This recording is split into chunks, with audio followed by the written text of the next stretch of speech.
Terceiro e último bloco do programa Entrevista com Moreira Serra. E aqui, nesse momento, nosso convidado super especial, Dr. Ítalo Leite, que veio falar do seu livro Rábula de Porta de Xadrez. Rábula de Porta de Xadrez. Doutor Ítalo, eu começo a nossa entrevista, o nosso bate-papo, lhe perguntando o que lhe inspirou na elaboração deste livro. Primeiramente, bom dia a todos. Satisfação imensa estar participando do programa. Convite do Dr. Moreira Serra, na verdade, um pai a muitos advogados, né, pela iniciativa, pela possibilidade a muitos de fazer parte do debate jurídico maranhense. E assim, a grande questão desse romance, ele surgiu basicamente de uma crônica cotidiana, né, do dia a dia do advogado criminal. Eu atuo há 9 anos, especificamente no júri, né, na advocacia criminal, e partiu, e principalmente da experiência, né, da prática, e de uma citação de um autor que me é muito favorável, que é Evaristo de Moraes, inclusive afeta a sua área, um grande advogado trabalhista e criminal, e que, na verdade, o título é irônico, né? É mais uma ironia, porque ninguém quer ser chamado de Rábula, muito menos de porta de xadrez.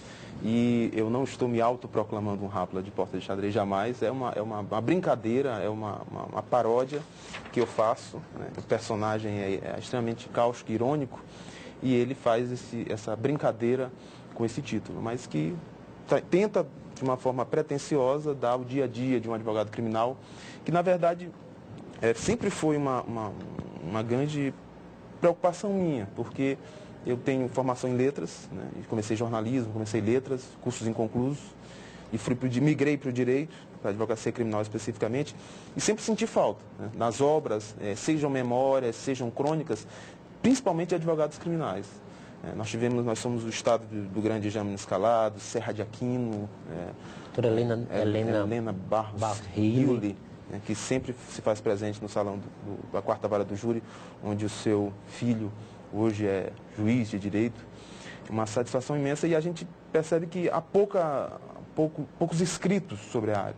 Então eu tive essa pretensão de fixar, pelo menos há 50 anos, pretensiosamente eu tenho certeza que alguém vai buscar alguma coisa do dia de hoje nesse livro, pretensiosamente, que seja como seja, a capa, eu acho que é de um primor, né, do André Lucapi, eu tenho que citar, um grande amigo, uma capa que, na verdade, é artística. Eu digo, meu Deus, se o livro não prestar, mas pelo menos a capa vale a pena. E ela é, para mim, primorosa, né, inspiradora, e logo que eu terminei o livro, eu já escrevi há mais ou menos 2 anos. E realmente a capa foi feixe de ouro, eu fiz, logo que bati o olho, eu digo, não, realmente resume muito, de uma forma irônica, que é o livro, que eu, pelo menos as pessoas que até agora ainda não fiz uma divulgação bem geral, mas já tem uma venda boa, por incrível que pareça, no boca a boca. Certo. Agora, doutor Ítalo, eu acho que nós não podemos privar nossos telespectadores, quando o senhor falou de Evaristo de Moraes, e me enviou uma alegria, uma felicidade, uma satisfação, porque eu sei da capacidade intelectual e do que ele efetivamente representa para a advocacia brasileira. Então eu gostaria que o senhor lesse efetivamente essa frase para os nossos telespectadores do doutor Evaristo de Moraes. Explorador de operários, fomentador de greves, rábula, atrevido e pretensioso, advogado de porta de xadrez. Eram os epítetos mais comuns colados ao meu nome. Dessa frase, exatamente dessa frase, do livro Reminiscências de um Rábula Criminalista, parece que foi um jorrão, me lembro bem, eu sempre tive na minha cabeça em escrever um romance dessa categoria, dessa natureza, melhor dizendo. E eu me lembro bem, eu li e reli, é um dos meus livros de cabeceira, Reminiscências de um Rábula de Porta de Xadrez, quando eu, em 2 meses, praticamente escrevi esse romance. E eu tenho, pelo menos pela acolhida de muitos colegas do foro, de até juízes, promotores, não é, às vezes ele tem um tom muito sarcástico, mas não é para agredir A e B, não é, simplesmente é uma forma de escrever, de fixar no tempo, né, o nosso tempo, Eu acho que isso ele consegue. Pretensiosamente, ele trabalha a rotina, o dia a dia. Eu cito nomes verídicos de lugares, de algumas pessoas, para tentar pretensiosamente pegar o tempo, o espaço, o sentido da nossa época, afinal de contas. E na prática do dia a dia do advogado, qual a simbologia desse romance, sobretudo para o advogado criminalista? Em determinados momentos eu tento, e aí vem a situação que eu coloco como autobiográfico, porque sou advogado criminal, vivo eminentemente de júris, e no dia a dia aqui está imiscuído, está misturado muitas das minhas estratégias penais, da forma como eu vejo o mundo, e a advocacia criminal, como a trabalhista, a que trabalha para a pessoa, para o ser humano em si, ela depende muito desse contato com o colega, com juízes, da experiência frustrada, que num caso não dá certo, no outro certamente vai dar. Essa experiência, ela vale e ela está misturada, né, em capítulos curtos, uma escrita que eu tento fazer de uma forma acessível, como o advogado tem que ser, tem que fazer, né, como nos ensina José Luiz Almeida, o grande desembargador do Tribunal de Justiça, que tem um blog muito bem lido, muito bem escrito, da forma como que é o Dr. Lorival Cerejo, outro desembargador, que eu prezo muito por ser um homem de letras também. Então, está tudo muito bem misturado nos parágrafos, nos capítulos do romance, para tentar a estratégias penais, a forma como um advogado, na prática, vê, né, essa relação, a expectativa que ele tem de um julgamento que, às vezes, a beleza de um julgamento não está necessariamente numa absolvição ou num ganho de causa para a parte. Às vezes está na beleza, do rastro de beleza que ele deixa, de humanidade. Muitas vezes quantas e quantas vezes eu fiz, semana passada eu fiz 3 júris, 2 absolvidos e um condenado no homicídio privilegiado, que é o que eu pugnava. E aonde eu consegui o homicídio privilegiado, eu vi uma marca de grandeza que eu não conseguia há tempos, né? Então, o julgamento, a prática criminal, e isso é uma epígrafe também que eu tirei do livro, se me dá por favor, licença, que diz mais ou menos assim: minha visão de mundo mudou com o tempo, porque o vemos sob diferentes pontos de vista. Graças à minha profissão, eu estou familiarizado com a visão de mundo do ponto de vista do padre, do criminoso e do idiota, da virgem e do ninfomaníaco. E eu posso dizer que isso apura a própria visão de uma pessoa. Doutor Ítalo Leite, eu li aquele livro do criminalista Evandro Lins e Silva, A Defesa Tem a Palavra. A Defesa Tem a Palavra. E ele demonstra lá com precisão, com maestria, então é uma precisão cirúrgica da realização, da satisfação do advogado criminalista atuar no tribunal do júri. Eu tenho uma impressão, uma avaliação muito pessoal, porque o que seduz o estudante de direito, o que seduz a pessoa a fazer o vestibular para direito é o direito penal, é o tribunal do júri popular. E, na minha concepção, o advogado ele se realiza mesmo no tablado, na tribuna do júri popular. O senhor também tem essa concepção? Tenho. De fato, eu não vou ser hipócrita de dizer que eu fiz direito única e exclusivamente pensando no tribunal do júri. Claro, como tudo na vida, tem um certo quê de acaso. Minha formação, como eu disse, comecei com pesquisa científica em direito e literatura, minha grande fascinação, essa correlação com método de interpretação. Mas eu tenho, sem vaidade alguma, porque é um dos pontos que eu trabalho no livro, o excesso, às vezes, de vaidade, porque nós temos uma tribuna. É uma forma de poder. Você, durante 1h30, depois mais uma, você tem o poder da palavra, ali é o seu foro que ninguém lhe tira. Então, a gente também tem que tomar muito cuidado com a vaidade, né, com a forma de saber o poder que tem e saber que ali é uma tribuna, que ela é vista, ela é aspirada por muita gente, e eu concordo em gênero e número, já que não posso concordar em grau, em que de fato é a grande aspiração. Eu pessoalmente me realizo perante o Tribunal do Júri, talvez, às vezes nem sempre, como já disse anteriormente, com uma absolvição, mas quando eu consigo fazer a melhor defesa possível. E esse livro do Evandro Lins e Silva, ele é paradigmático, eu tenho também, E na verdade, ele reproduz inclusive trechos dos debates, muito oportuno, porque realmente é outro, porque Evaristo de Moraes tem uma biografia inacabada, feita pelo Evandro,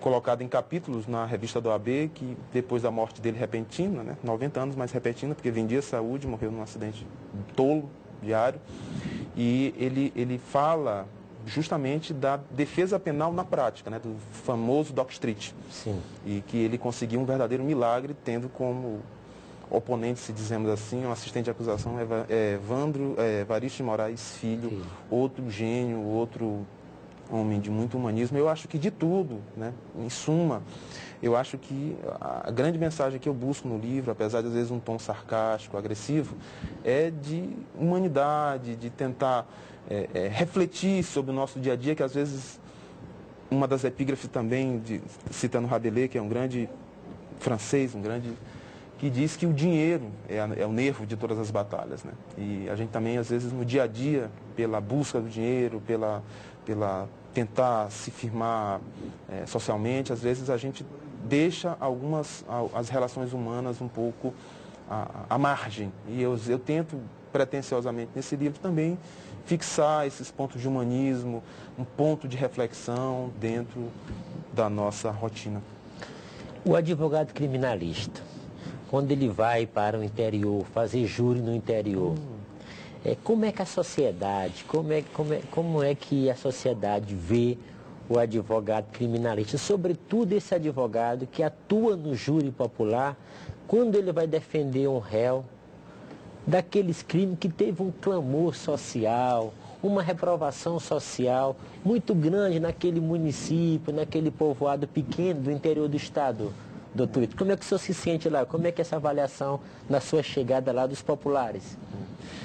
Eu até me classifico como bidimensional. Às vezes já me deparei na entrada e na saída, e também recentemente em determinada cidade do interior, da Baixada Maranhense, eu fui fazer um júri e me deparei com a família da vítima, de alguns familiares da vítima, na minha frente, às 3 horas da manhã, me insultando de todas as formas. E graças a bom Deus, os 2 réus foram absolvidos, mas as pessoas não conseguem diferenciar a figura do advogado do acusado. Porque é um momento, a defesa penal plena, ela é um momento de compaixão. E lá, doutor, ela é ampla, a defesa é plena, né? Constitucionalmente ela é plena, ela é mais do que ampla, né? E as pessoas não entendem esse viés, e acabam confundindo a figura do advogado com a do acusado, como acontece no dia a dia. E eu faço questão de fazer a menção do episódio lamentável, primitivo e burro, que aconteceu com um ilustre colega recentemente no momento em que estava trabalhando, e uma pessoa que pretensiosamente se coloca como senhor, como um senhor feudal, né, agride um advogado. Ele não agride só ao Dr. João Milson, ele agride ao Ítalo, ele agride ao Dr. Moreira Serra, enfim, ele agride uma classe. Então esse aqui é o grande problema. Advogar nessas circunstâncias adversas é mais um estímulo. Pelo menos para mim, eu me sinto mais estimulado quando as pessoas calam e param a ouvir, e você passa a mostrar o lado humano da pessoa. Mostra que o acusado, ele tem 2 olhos, ele tem um coração, ele tem um rosto, ele tem família. E é justamente isso que me estimula, porque eu me reconheço nele. Então, às vezes as pessoas não conseguem fazer essa distinção entre advogado e acusado, e esquecem a marca de grandeza de que as grandes referências da humanidade vieram de julgamentos até injustos, em que a opinião pública foi contrária. Jesus, Sócrates, Joana d'Arc, Tiradentes, os irmãos Naves. Então, os exemplos não faltam, são inúmeros, e as pessoas esquecem isso no dia a dia pela raiva e se deixam levar pela maioria e não param para pensar e para refletir. Doutor Ítalo, infelizmente o nosso tempo é curto, mas o senhor vai voltar aqui outras vezes para a gente continuar esse bate-papo. O senhor tem aí 30 segundos para as suas considerações finais. Bem, a propósito, o livro, onde é que o livro vai comprar para adquirir o livro? Todas as livrarias estão disponíveis na cidade. Oportunamente, a Feira do Livro está em andamento, e eu já disponibilizei na Livraria Poemes, que é a minha principal referência ali no Reviver, na locadora Back Beach, ali no Renascença, do grande amigo Frederico Machado, e podem adquirir, né, e principalmente eu gosto muito, né, de ter esse contato pessoal, né. Por incrível que pareça, até o porteiro do meu prédio já leu e disse: doutor, tu pegou o livro quando estava na página 30 e eu tive que dar um livro para o meu porteiro, e eu gosto dessa receptividade, né, de ter uma repercussão do que você está fazendo. Eu tenho um blog na internet, coloco trechos de alguns contos, do próprio livro, notas judiciosas, e eu estou em permanente atualização e aberto ao debate. Doutor Ítalo, o programa se sente muito honrado com sua participação, muito agradecido com sua participação.